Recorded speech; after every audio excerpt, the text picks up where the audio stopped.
Yes, thank you. Um, my name's Becky Bowden. I'm the Chief Executive of Community Foundation for Surrey, and it falls to me to welcome you here this evening. Just to let you know that we are recording this evening's webinar so that we can use it in the future and make it available on the website as a resource for people, and we hope it will very much encourage people to discuss and think deeply about their giving in Surrey. So this event started with a conversation with one of our fund owners, wonderful person. He's passionate about giving. He's a really compassionate donor. But he said to me, but there isn't any real poverty in Surrey, is there? Now, this person had grown up in really quite profound poverty, not a million miles away. But he couldn't see anything like what he'd grown up with in the county that he now lives in. So at CFS, we work with our fund owners for a long time. It's a relationship thing.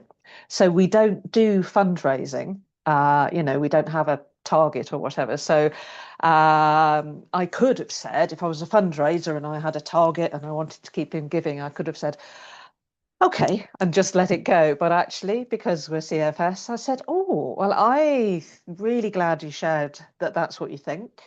I don't think that because I see lots of applications that tell me there is poverty in Surrey, but I'm not an expert. So let me ask my team, my wonderful team, to convene a bunch of experts to tell us about what they know about poverty in Surrey. We know lots of wonderful organisations striving to end poverty in Surrey and supporting people every day who are living at huge economic disadvantage compared to other Surrey residents. So we've asked some of them to present to you today and give an insight into what life can be like in our county. As an organisation, we are a signature to the Surrey End Poverty Pledge because we believe that no one should be left without, and we're committed to doing what we can locally to reduce poverty and improve the lives of those who are experiencing financial hardship. We've got a number of funds ourselves that specifically address economic disadvantages, like the Surrey Young People's Fund and the Surrey Together Against Poverty Fund. And a number of our family-owned funds in particular have picked out economic disadvantage as something they really focus on. But at CFSurrey, we try and take an ecosystem approach with our collective philanthropy. So that means we sort of respond immediately to the urgent need, or we try as much as we can. But we also try and kind of zoom back the lens a bit so we can look at what's causing the problems we're seeing. So that we collectively can have the ambition to work together to try and target funding to solving long-term difficult problems. So I'm delighted that we are lucky enough to be joined tonight by two fabulous organisations with great expertise on poverty, Walton and Good Company. And I'm hugely grateful to our trustee, Nicola Dawes, who is also from another fabulous organisation, Stripey, Stork, who knows an awful lot about this subject area. So as a big audience, we've got roughly equal numbers tonight of people who provide funding and people who represent organisations who actively support people in need, which is fabulous and what we wanted. But I attended a national conference, which was in a similar way yesterday. They had about 600 people and they had equal numbers of charities and people who give. And it reminded me to remind you, and I'm sure you wouldn't, that you're all wonderful and we all want to support you equally. So try not to use this as an opportunity to pitch for your charity because you all do fabulous work. Try and use it as an opportunity for all of us to learn together. I encourage you all to ask lots and lots of questions as well at the end of the presentation. If you do feel moved to give, then there are the fabulous organisations on the panel. There are the funds in Surrey's Community Foundation for Surrey's portfolio, the Poverty Fund or the Surrey Young People's Fund. But even better, actually, the purpose of this webinar tonight is to help you understand how to give thoughtfully and to give well. So how to give in a way that supports organisations the best way, that preserves dignity, And that enables us to begin to address the causes of poverty so that we can make real change. I know Zoe and the development team are always happy to talk to you if there's any questions afterwards as well. And I want to really, really thank Nicola, who will be wrangling our panel, keeping you to time and being strict. So Nicola, over to you. Thank you so much. Yeah, thank you, Becky, and thank you all of us for thank you to everyone for making the time to join us today. Just to follow on from what Becky said in terms of housekeeping, please do use the chat throughout and add questions and reflections as we go, and we'll come to those after the main presentations. And also, don't worry about scribbling notes, as we'll be sharing the presentations and a recording of this afterwards. For those I haven't met before, I'm Nicola Dawes. I'm a proud trustee of Community Foundation for Surrey, and I'm also the Chief Executive of Stripey Stork, the baby bank who've been supporting families across the county since 2013. So I want to begin with the topic that Becky raised and some things that still surprises people, and that is poverty in Surrey. So when we talk about poverty, people often look slightly puzzled. Surrey is seen as affluent, it's seen as prosperous and comfortable. And yes, compared to the national average, poverty rates here are lower, but lower does not mean low. And what we have on screen here is a sign of how that translates in terms of the grant requests that come through to Community Foundation for Surrey. And we can see the size of the funding cap. There is indeed an immense need in terms of the number of applications that are made for projects that are addressing poverty. And yet there are too many grants that remain and projects that remain unfunded. And it's always hard for the grant assessors to be in a position where they have to decline good projects due to lack of funding. When we come on to the statistics, recently the Joseph Rowntree Foundation published the statistics for child poverty across Surrey. And here we have the rates for the constituencies across Surrey. It's a sobering set of numbers. And of course, those percentages translate into thousands of children and families. And as I said, yes, of course, in Surrey, the percentages are lower than they are in the national average, but lower does not mean low. And of course, we know that poverty in Surrey is often hidden. It's hidden behind high house prices, it's hidden behind employment, and it's hidden behind assumptions. And that's kind of where I come on to my day job at Stripey Stork. At Stripey Stork, we support families with babies and children across Surrey all year round. We create a way for new and pre-loved items to be reused and repurposed to help families in a meaningful way. Items like cots and buggies, clothes, school uniform, toiletries and toys. We see the statistics, but we also see the real lives behind those statistics. And we know that when practical support arrives, the impact is immediate. Here we have some of the feedback that we've received from some of the families and partners that we work with, and it's clear just how important that support is. Basic toiletries like a toothbrush become dignity. A set of uniform becomes confidence at school. And a cot, like the one that we provided for Comfort and her family, become a safe night's sleep. These are not always dramatic interventions, but they are transformative for that family. And at Stripey Stork, we are proud to work alongside peer organisations across the county because meeting immediate need is just one part of a much bigger system. And I'm delighted that today you'll hear from two of those amazing organisations that we work with who are tackling poverty in a thoughtful and creative way. But before we move to them, I want to highlight an opportunity that's running alongside today's session. A CFS donor has kindly allocated £5,000 as a founding donation to a Surrey Poverty Fund, and that £5,000 now sits as match funding. Any donations made through the dedicated page, and that QR code will take you to it, will be matched up to that amount. It's a modest but significant starting pot.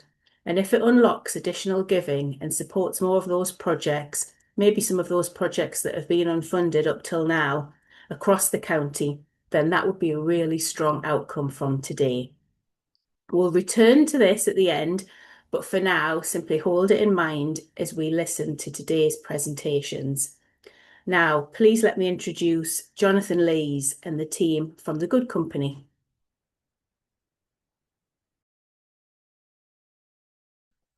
Excellent. Thanks, Nicola. Appreciate your time. Actually echoing. Am I echoing at your end or just my end? Can you hear me? Yeah, we can hear you, Jonathan. Right. It's just really echoing now. Yeah, it is a bit jumpy. Yeah. Is that better? Can you hear me now? Yeah, that's a bit better. Maybe bring it a little bit closer. Okay. I can't hear you coming back this way. We turned one of our speakers down. So I really appreciate the opportunity to spend a few minutes talking to you about what we're doing. I'm not going to do it on my own today. I've got Tom with me, who's our Participation and Prevention Director. We've got one of our clients that's worked for our project who's going to chat a little bit about her experience as well. So for us, poverty is such a massive subject. And as an organisation, Good Company came into being in 2022, following on from Epsom Newell Food Bank, which started in 2012. And we've tried to do work towards our vision, which is creating a poverty-free community where we live across our areas. And we do it around the themes of compassion, hope and justice. Because if there's anything we've experienced across our work is that so often our setup have no compassion in it, and therefore it leads our clients to have no hope and to believe they can't actually move forward. And within that, then it's the frustration of the lack of justice. Really simply, we can call an agency and we get a response. And yeah, I've stood there when a client has called an agency and been on the phone for an hour, and then the agency wonder why the client gets frustrated and doesn't come back to them. So we want to consistently try and work to address those systems that keep people in poverty. We want to be pushy. We want to address them. We want to pull them apart because we don't believe it's right that anybody in Surrey is in poverty. And as Nicola was talking about, some of the stats in our area, they may be not as high as nationally, but the stark contrasts that you see in Surrey, where those that have to those that haven't got is massive, and that's what we're trying to work through. So we've been going 14 years. We cover across Epsom and Newell, Mole Valley, Reigate and Banstead, and we do a small work amount into Tandridge. For the first 10 years, we just saw constant increases as we went through. But we're really pleased to say in 2023, we began to look at what we were doing, and we've seen a 38% decrease. Our stat has slightly gone up already of people coming to the food bank. And the way that worked was because we began to work on those that were coming multiple times. And we found out that people were coming, but they were just coming because they kind of like, it was the need to feel. And actually, as we began to work with them and support them, people didn't need to come as regularly. The sad thing is, the last point just on previous is that people coming for the first time was the same, if not higher, than it has been for the last couple of years. So for us, that indicates there is still this cost of living crisis in our community. So we want to work to see what we can do and how we can do with it. Our highlights, as you can see on the screen, won't go through, but we reckon we save our clients about £1 million a year working with over 4,500 unique individuals. And that's just in our patch. So we recognise that's not across the whole of Surrey, but we recognise that there are people that are struggling. One of the stories I just wanted to throw for you in as we go through was one client, we were talking to her, what does it mean for you to be in poverty? And she said, I hate it at the school gates. I go there literally nearly every time after school. The parents will go, do you want to come for a coffee? And she goes, I can't afford the £5 to go for a coffee. And I find that whole so humiliating and embarrassing. And I was really impacted by that. I thought, whoa, that's huge in the sense of what's going on.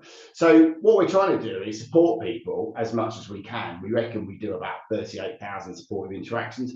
recognising that we think for our projects to support somebody out of poverty, we need to work with them on their emotional resilience. We need to work on them on developing their financial capability to be able to get into work or to manage their finances better. And then we need to do it in a sense of community. So everything we do is working towards that agenda. We are trying to get to a point where one day we can go, the food bank's been going for 12, 13, 14 years, but you know what? We can shut it because there isn't a need in our community. But to do that, I believe we have to work together across all charities and the statutory sector to make an impact, to address what's going on, to work on preventative measures. So these are some of the projects we do: food banks, we provide support work to people, energy relief schemes.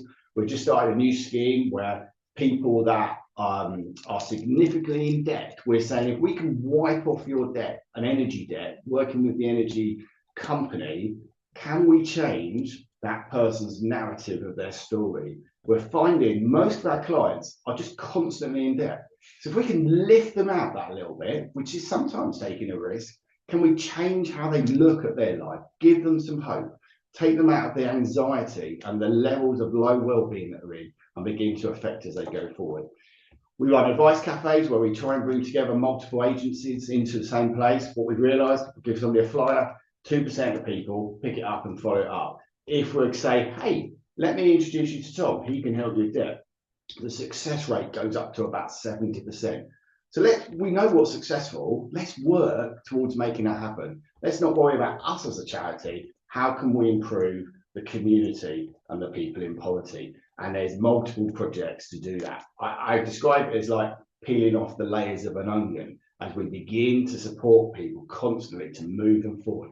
Don't get me wrong, people do bounce, they will go, we will help them, support them, they'll jump away, and then something will happen, it will drag them back in. That's fine. How can we constantly kind of lift them to help them go again? And then I'll just touch on the last one, which is our poverty pledge. And that for us is where we've tried to say across Surrey, poverty hasn't always been high on the agenda. How can we put that? And we've asked boroughs, councils, Surrey County Council, Community Foundation, will you sign up to a poverty pledge? That poverty is not acceptable in our community. And how can we work together to address that? And as an organisation, we took the step of saying we're going to pay London living wage, even though we're not in London, because we want to ensure that we are not causing our staff to get caught in poverty. And too often you find in some projects, the way that organisation is run, it actually drags people into poverty and holds them within poverty. So I think the next slide is a couple of the little things we're working on. We feel it's really important to do areas around participation. We always bring people into our work, and the feedback from clients has been, I didn't appreciate I had that skill within me. And as they've got involved, and that's helped them to go on to look at other volunteering opportunities, to get involved in new jobs. We use clients to interview our staff as part of panels we develop. Every single one has gone back and said how they found it such an interesting proposal and initiative that's helped them as they've developed. By hearing their views, we really understand what we need to do. And Tom and myself can often sit here and come up with 20 good ideas, but actually, if they're not making a difference to that client, then they're a waste of time. We need to hear the views of our clients and how we can steer and move on from it. And then the next one is prevention, which is where we talked about we won't do anything that we don't believe is making a preventative impact, whether that's energy schemes, pantry saving scheme, and that came out because a client came to us and said, oh, I really want to save money for Christmas. But we weren't going to get involved in the financial side of it because of the setup and the regulations. So what we did was we said, you show us that you've saved £5 a week, we'll give you a little stamp on a card. When you've hit a certain amount of stamps, everybody loves a stamp on a card, we'll give you a free shot. And you can see the figures there. It's just blown our minds in how it's gone. And I think the really exciting thing is it's the soft outcomes where people said, I've had that bank account for 10 years. It's never had a penny in it. It's now got 50 quid in it.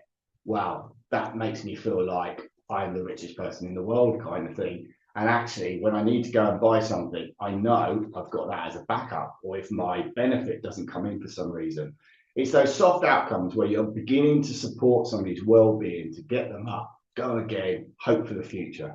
Community cafes, advice cafes, I've touched on already, run 3, people come here, multiple agency approach. Poverty Pledge, for us, this is about influence. You can see some of the people. We've now got 434 signatories. I sat on a meeting with Surrey County Council earlier, and it was referenced. I was really pleased. It's just about saying poverty is not a nasty, horrible word. It's something that many people in the community experience. We need together to address it as well as we can. And now I'm going to hand over to Tom. Brilliant. Rachel, if you could turn your microphone on, that'd be great. Yeah, we just thought it'd be really helpful to kind of illustrate what we mean by the power of prevention and participation, to interview one of our pantry members, Rachael. Rachael, are you there? I am. Can you hear me? Yes. Can you speak up so we can hear you? Yeah, sorry, can you hear me, guys? Oh, okay, sorry, we can't hear you, but everybody else can. Yeah, we can hear you, Rachael. Oh, hello. Nice to meet you all. That's brilliant. Hi, sorry, it's because we turned on there. Yeah, so Rachel and I met a couple of days ago at a cafe, just to kind of, for me to hear a bit about your story. It's really inspiring. So I'm just going to go through a few questions and really give Rachel an opportunity to talk about kind of how her life has changed over the last few years. But before we come on to your story, Rachael, can you just tell us a little bit about your family, where you live? Yeah, of course. So I live in Epsom. There's my husband. We have a 3-year-old little girl. I have a 16-year-old older daughter and my son Liam, who's 14. Yeah, brilliant. Thanks, Rachael. So when we first met you, it was about 4 years ago, and you visited the food bank, I think back in early 2023. Can you say a bit more about kind of why you ended up at the food bank? So yes, we recently started a business. It was a dog walking business, me and my husband. We was doing so well. We was walking footballers' dogs. My husband appeared on dogs behaving badly, and it was going so well. And then COVID had hit. We couldn't go and walk dogs because there was a lot of rules and regulations about walking dogs. A lot of our clients had to self-isolate. A few of our clients lost their jobs. And then we got told that we had to self-isolate because of our health. So we had outgoings still with the company, and we had no income in. So sadly, because a lot of our clients lost their jobs, we had to close our business down.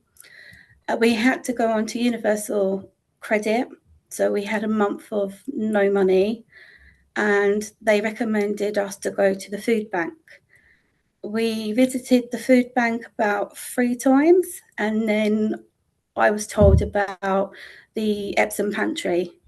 So when I went down to the Epsom pantry, I'd suffered with a lot of anxiety, panic attacks, and I would kind of sit in a corner and not talking to anybody. And then I met this lovely lady called Jane, who smiled at me, come and said hello to me, made me a cup of tea and a little chat. And she said it was okay that if I felt that it was too overwhelming how busy it got, I could just sit to one side. And then she paired me up with another lady that was a bit similar to me. And week by week, gradually, Jane just spoke to me, made me feel comfortable, a friendly face. And from there, I just grew as a person. I started talking to people, and then Jane said, would I like to come over to the steering group, which is where we can all get together, put some ideas across on how we can improve the pantry and support members. I really, really did enjoy this. It got me out of my comfort, speaking to people, meeting new people. I started to make friends, and then I got offered to do so much more. I then became a volunteer. So I volunteer every Tuesday at the pantry. I've interviewed new staff coming into the good company, which has been amazing, because it always feels so nervous when you're being interviewed, but it was nice to see how the other side was to be interviewing somebody. I feel like they've gave me so much confidence that I'm looking now to open up my own business this April, and everything that they've guided me through, given me support with, the experiences that they've given me will help me be successful in my business. That's brilliant to hear, really fantastic. What I find really interesting, actually, hearing your story, is how you don't talk about the food. I mean, obviously the food is really important, and obviously the pantry is about providing people with a sort of low-cost weekly shop.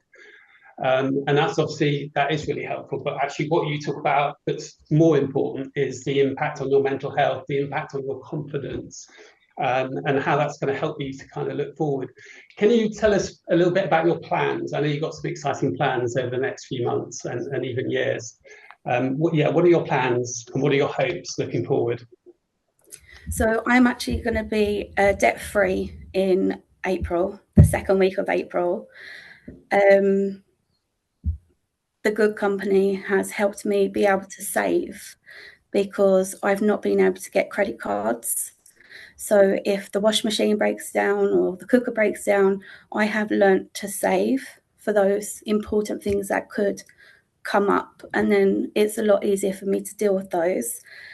So as soon as I'm debt free, I'm going to be opening a window cleaning business called Surrey Cleaning.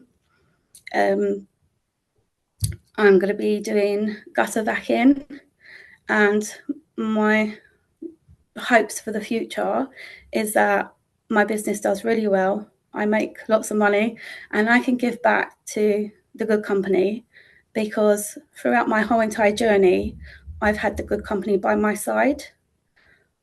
If someone gave me 20 numbers and said, call this person, call that person, I would have given up. But being that I come in to do my shop, there's always someone there to listen. There's someone there to guide me, give me information. It's been a lot easier. And just finally, Rachael, because I know we're running out of time, but what would your advice be to an organisation or a funder that was trying to support families that are struggling financially? What were you telling me on a couple of days ago about what's really needed to address that issue? Sorry, what was that? When we met on Tuesday, you talked about the need for long-term support. Your journey has taken 3 or 4 years.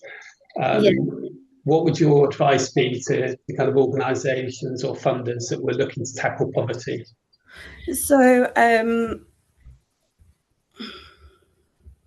with the support of going forward, I have the good company that I can go and talk to and support. I think when I went through debt relief order, it was just that one support, and support ended. When I went to Citizens Advice Bureau, I had that one support and it ended. Whereas with the good company, they supported me throughout. And even if it comes to the point I don't need to do my shop, I know that I can go in for a cup of tea, go to the warm cafe, and I can still get support and advice. And I think that's what helps the most. It's not just, we'll help you with this situation, and then not knowing how to cope when the next situation comes up.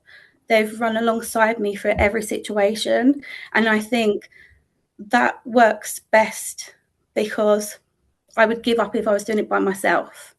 I think I wouldn't keep asking for help, whereas they're running alongside me. And I think that's where my end goal and my dreams will happen, because I've had that support throughout.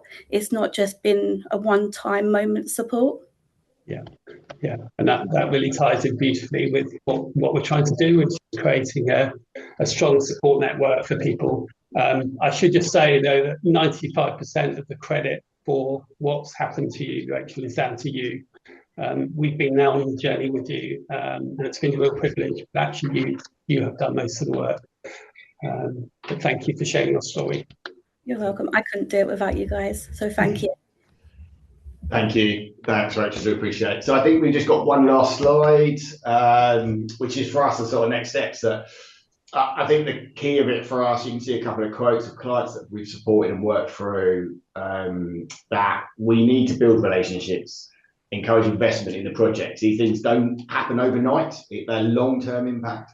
And it's not just about us, it's about collaboratively working together, because then we share the impact of that investment into people's lives, and we can begin to change the narrative and raise them up and give them the hope to go forward. And those stories that Rachel shared, there'll be many more like that, as we begin to support people going forward.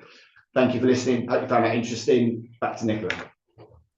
Thank you so much, and thank you so much, Rachel, for sharing your story so honestly. It really was so inspiring, and really appreciate that you've taken the time to share that with us today. There's so much depth and thought in the work that the Good Company do, and I always find that it really inspiring.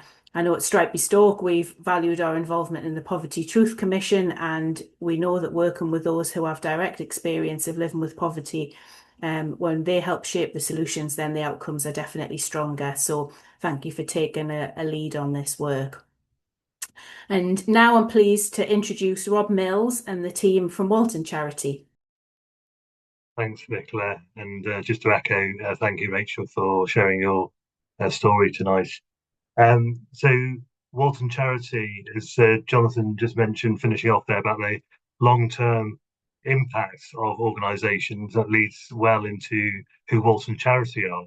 So we're a historic local charitable foundation, and we predate the Magna Carta. So we were founded in 1212 with one of our charities. And we originally were the ancient parish of Walton-on-Thames, but we've extended out now that we work within Elmbridge, and that's our boundary. We may have to review that with local government reorganisation, but that's our current footprint of there. And we use the longevity of the support that we've been provided in the past to influence and try and tackle poverty. So as you can see on the slide there, the original one of the 10 amalgamated charities was in 1212, and it was on the back of some land which was given to by the king to a local person in Walton-on-Thames, had to give out bread, coal and beer. And apart from giving out beer, we don't give out beer anymore, but we do still give out heating vouchers, and we still give out food as part of the local food bank. But we've been fortunate over our history that we've benefited from the very generous benefactors in the past who've given both money and property and land to us. So some of our land comes around from the Enclosures Act 200 years ago, but many of those 10 charities were founded on people giving a couple of £100 back in the 17th, 18th century, and that money is being invested. And we are fortunate as a charity that we have a permanent endowment, and many of the funds that Becky and Nicola were talking about, so by having that investment and taking that long-term vision by those benefactors, continues to make a difference today, 300-400 years after they gave the money. And our role in the organisation is vast. If we were setting up a charity today, we probably wouldn't set up Walton Charity. We have lots of different aspects to us, but the strength of what we do is because our footprint is quite small in terms of Elmbridge, but we can't do any of this alone. So we do work with a number of charities in Elmbridge, and also with Good Company and with Nicola at Stripey Stork, to help us tackle poverty in one of the most unequal boroughs in the country. Many of the boroughs in Surrey, as Nicola said at the start, it's relative, and when you drive through many of the roads and areas of Surrey, is that inequality and the difference between the people who are fortunate to have money and those who don't. And I think sometimes it's harder because of that. So on the screen, it shows that what we're trying to do as well. But in terms of what we do on the grounds, We do provide grants to organisations, so we use that investment of our endowment. And last year we gave out about £700,000 to organisations. We have community grants that we give out to specific projects. We have delegated funds. So historically, people would approach us and meet with the trustees, and the trustees would decide if they were the deserving poor or not. It's a horrible expression, but that's how it used to be done. But actually, the people who know the best are the schools, the Citizens Advice, the homeless charities that we work with. And actually, so we now give money directly to those organisations. And in Elmbridge last year, we gave opportunities funds to 24 local schools, and they were then able to use that money as they saw best. We try and keep it quite light in terms of reporting, so they give just say how many people they helped, what sort of things they bought. There might be laptops, school trips. Increasingly, we're seeing our opportunity fund holders pay for counselling because of the mental health in young people as well. And so it's very broad in what they can use the money for. Shockingly, last year, we actually, some of the schools approached us to say if they could have a staff hardship fund, because they were seeing, as well as the children struggling, many of the staff of the schools, so 5 schools now have staff hardship funds as well. So we also have the food bank, and we'll come on to that. I mentioned before about the partnership working, and the photo on the top left there is of the bridge in Walton on Thames, and Tom, my colleague, will talk a bit more about that shortly. But if you walked into the Epsom pantry, it would look very similar to that, because we do take the very good ideas that Jonathan and his team do and just nick them, and we'll just do, if it's working well somewhere, and we'll just take it right down to the wooden crates as well. So thank you again, Jonathan, for that. We do have buildings that we own. So the one on the right-hand side is the Sea Cadets in Walton. So we, again, just ancient land, and that Sea Cadets building has been there for 60 years. We also have a building in Charities House in Walton where we own the building, and there's 7 other charities who are based in Charities House as well as ourselves. And we charge probably about half the market rents for those. Takes the headache out of the facilities management, and they can just deliver what they need to do. And the brilliant charities based there, and so we'll just take that from them as well.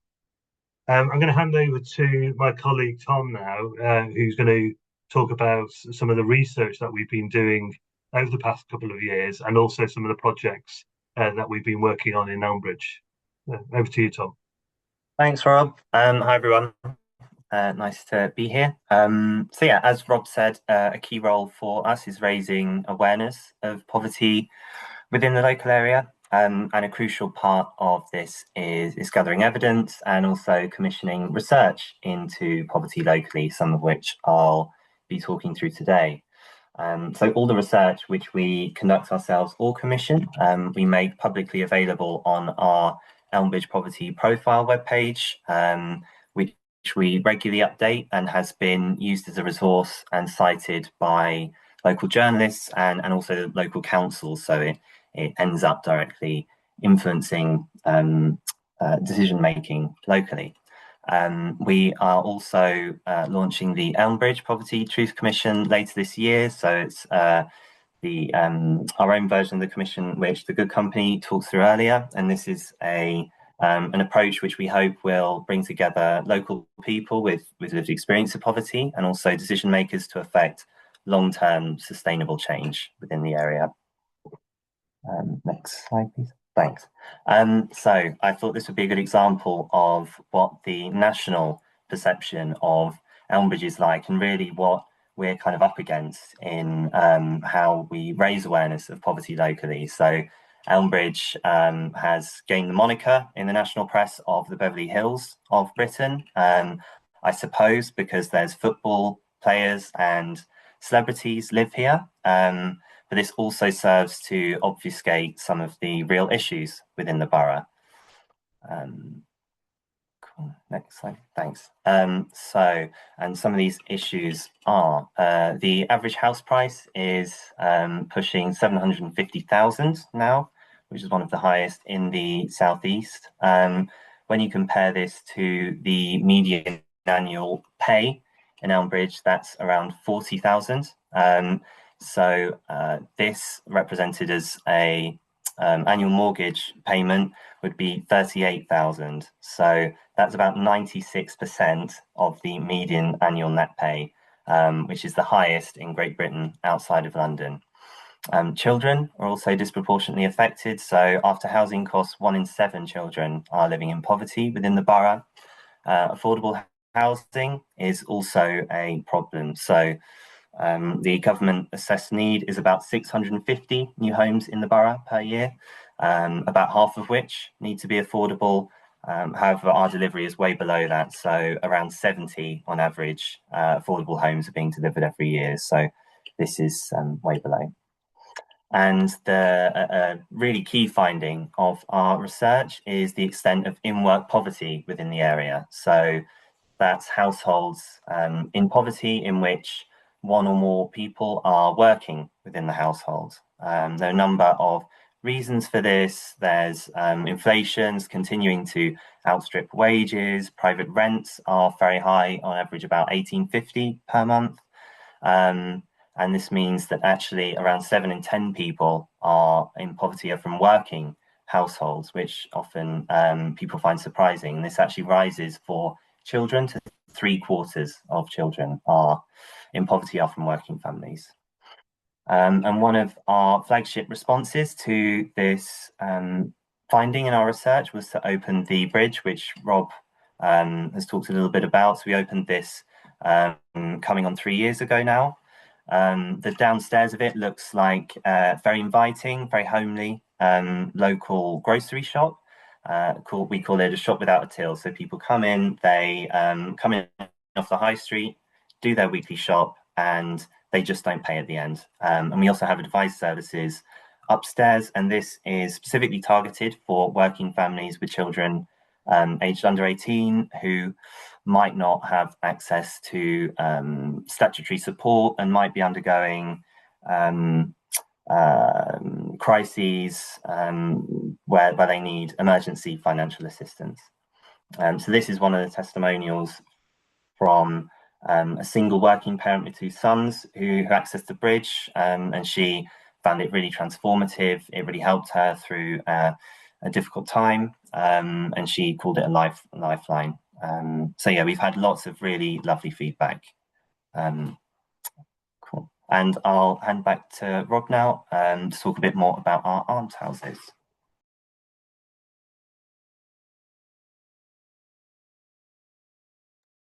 Thanks, Tom.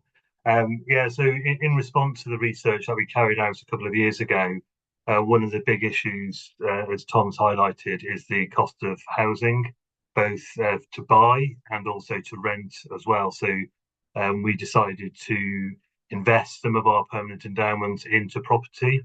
And again, it's just reflecting on our history as well, where we were being gifted property in the past, and we've been able to make good use of that over many, many years as well. So, as I say, we bought 10 flats, which were specifically for key workers.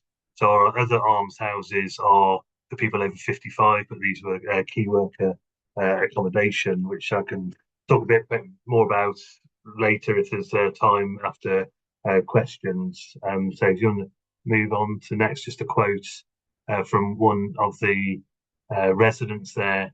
And one of the families, I mean, there's many stories here, but one of the families who moved into a 2-bedroom flat, it was a single parent with her 13-year-old daughter. They'd lived in a bedsit, and the daughter had never had her own bedroom in those 13 years. And the difference that is going to make for hopefully for the rest of her life, because housing is a critical part of tackling poverty. If you have a roof over your head, you feel safe, secure, you know, in terms of education and your health and wealth, mental health as well. And just charitable foundations generally, and the great work that many of the foundations and the funds that the community foundations support. It just provides that long-term sustainability and that security for people. And we're both Good Company, Nicola's team, and ourselves. We're rooted in the company, in the community, and we know what the local issues are. That image on the screen at the moment, the top image, is a building we've owned for many, many years. We took it back in September, and we're going to be opening a pantry in May. And so the image below is hopefully what it'll look like after the contractors have finished their work. And we're going to be relocating the bridge because we just need more space to provide that food and, most importantly, the wraparound support as well. So thank you very much for your time, and happy to take any questions. Thank you so much, Rob and Tom. That was so interesting. One of the things I find really fascinating about the Walton charity is the history, and I love that you combine this long history with a kind of modern mindset, and that you've got these historic assets, but that you're using them to respond to contemporary issues, which is just so significant. If anyone has any questions they would like to add to the chat, please do, but I have a couple of my own to start with, if I may. The first one is to Jonathan and the team at Good Company. You've spoken about a whole system approach to poverty. Could you tell us more about how you're working with public health teams and other statutory partners to embed that across Surrey? Yeah, love to, Nicola.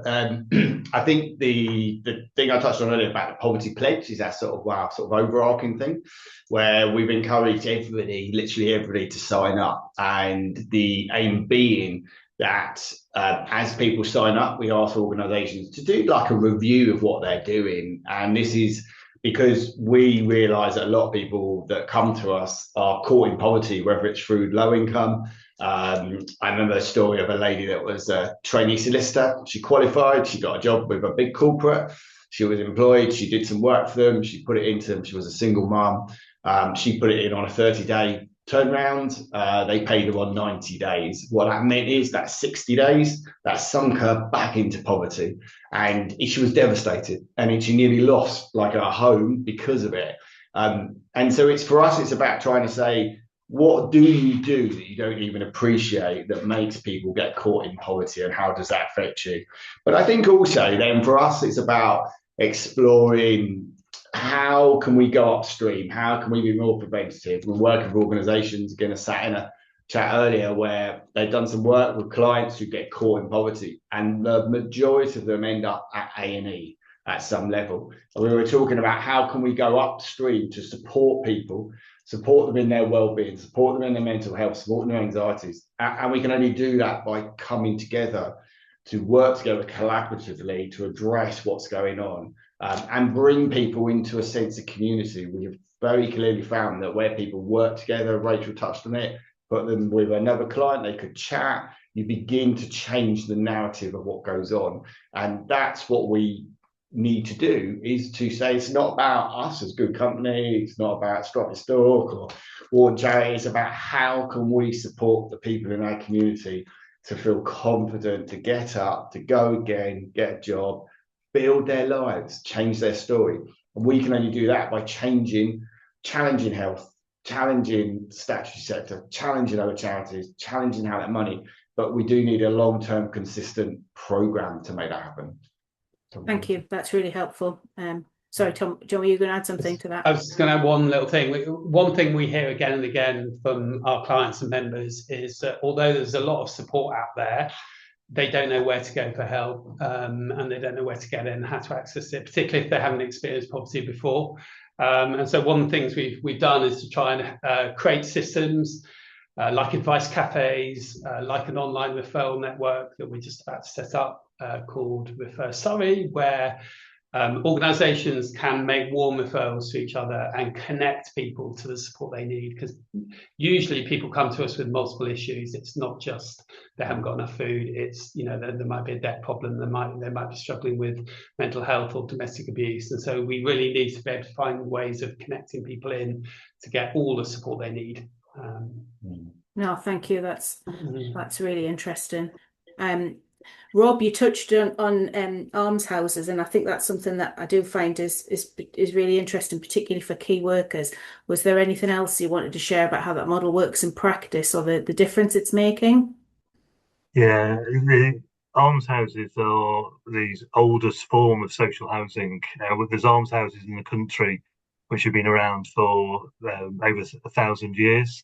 So many people might be familiar if you're driving through little villages, the sort of cute little cottages, and normally or sometimes almshouses, and there might be 3 or 4 in a village.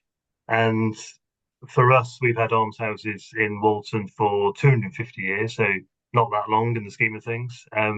But as I said, we wanted to tackle affordable rented properties for key workers.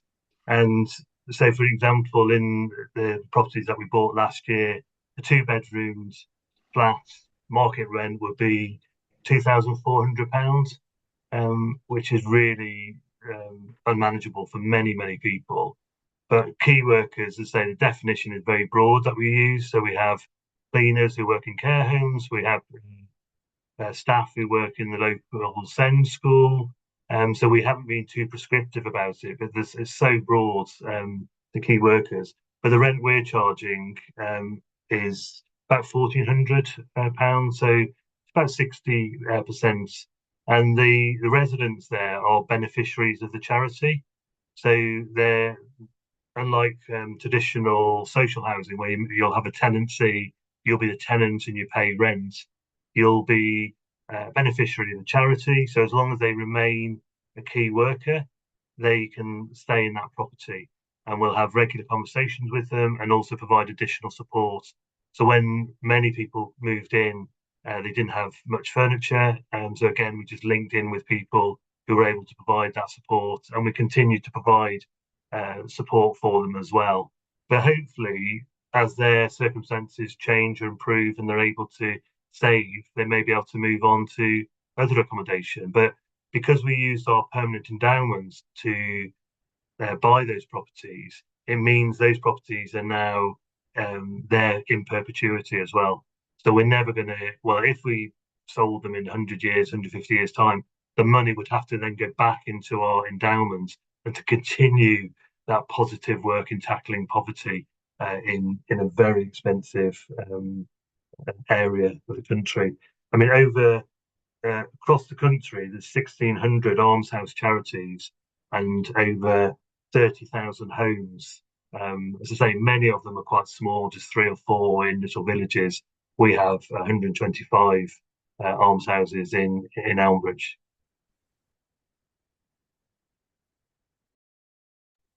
Thank you for that. I think it's a really fascinating part of the work that you do. I'm conscious of time, so it's probably good that we haven't had a lot of questions in the chat. Obviously, everything's been covered in the presentations. One final reflection that I'd like from the speakers, and I'm going to challenge you both to be as brief as you can with this in a sentence or two. But from your perspective as charity leaders, what is the one thing you would most want funders to understand about the challenges of funding work that addresses poverty? Jonathan first, please. Couple of sentences. Couple of sentences. Cool. Go on, I challenge you. Yeah, that's right. I think it's the unstable nature of the work that actually, if we could give multi-year funding, recognising that trying to hit some KPIs and targets isn't always the reality because you're dealing in lives. And we talked about, obviously, excuse me, quoting Rachael again, but Rachael is a life that's been transformed, and that's taken 3 years, and we couldn't have got a piece of funding for that. Whereas actually, if funding could be a little bit more flexible with a long-term approach to it, we believe we could make much more significant impact because we can invest our time in it. Yeah, I think that came out really clearly from the examples that you've given. And Rob, would you add anything to answer that? Well, it just shows how in sync the Good Company Walton Charity are, because mine was also that greater certainty for many of the organisations we work with. So the multi-year funding is really important. It makes such a huge difference to charity, and also core funding. So increasingly we are giving core funding to organisations not for a particular project. People just want money to pay the bills, pay the staff, pay for heating, and actually, not creating projects just for the sake of it to get some funding. So I think core and multi-year funding are the two big asks. Yeah, no, and I think that's really key. I'd like to echo those sentiments as well. And I think particularly in the next 12 to 18 months, as Surrey goes through a period of instability with, a local government reorganisation and other challenges, that a lot of us will be called on to be that stable presence for families, while the frontline partners are navigating uncertainty. And so having that flexible support of funding is really important. Nicola, could I just add one really quick line? Sorry, I just say if there was a willingness to be innovative in the approach as well. So we're exploring a cash first program, which I know a number of people don't like, but actually that innovation can sometimes shift something that's going on and allow us to move somebody on in that way. So being innovative is also positive. Brilliant. Thank you. Becky, did I see that you had your hand up? Relates to what you just said, Jonathan, I think. So you very kindly sort of answered what you would like from funders as organisations. Are there any observations about funders who are trying to get to support individuals in particular? There's a load of different funds over Surrey trying to get hardship funds or similar to individuals. Any observations about how that can be done well, or have you seen it done well? I think for us is to trust the individual, and so not be too prescriptive. The example I gave to our opportunities funds for the schools is giving people the ability to decide for themselves what they want to spend that money on. And there is that nervousness, as Jonathan said, for cash first. But actually, if you work on the 80-20 rule, the vast majority of people are going to spend it wisely. There may always be a slight risk in that, but don't design systems and processes for those 10% of people who may abuse the system, because the majority of people are really struggling, and people know how to spend the money, and so give them the money and let them decide what's best for them. Definitely. And all we'd add to that is, definitely don't be too prescriptive, but if you could do it in a sense of community, we found that if you can build people in so they have the sense of community, they have that sense of support, they know where that support is, there may be an agency. So we're not keen on the isolated. So it's not like, here's cash, just sort of get. It's actually, hey, together, we can give you cash, but let's work out what it is that's the obstacle in preventing you from rebuilding your life, changing your story, and moving on, and we can do that together, and that's where we need sort of both sides of that equation. So yeah, brilliant. Thank you, guys. Really conscious of time, and I want to come on to some closing remarks and return to the opportunity that I mentioned at the beginning of our presentation tonight, our webinar tonight. So obviously, as we close, I want to return to where we started. Poverty in Surrey may not always fit the narrative of this county, but it is real. There's serious work happening across Surrey, but projects which go unfunded remain unfunded, and an unmet need does not disappear. So, I did want to take this opportunity to remind you of the match funding opportunity that we shared at the beginning. A founding £5,000 gift is in place, and every pound donated to the Surrey Poverty Fund will be matched up to that amount. So if today has prompted reflection or action, then that's one practical way to respond. And of course, as Becky said at the beginning, you're all warmly encouraged to support or contact any of the organisations you've heard from directly as well. All three of us as charities would be very happy to continue conversations with you. And of course, at Community Foundation for Surrey, we're always pleased to connect donors with work aligned to your interests. Contact details for Zoe and I are on the screen there. So finally, as we hit 6 o'clock, I would like to thank you for your time this evening. Thank you for your generosity and support. I'd like to thank Zoe and the team at CFS for organising this event. And I know that everyone will share my thanks for the speakers and for the such thoughtful and useful contributions today. Thank you, everyone.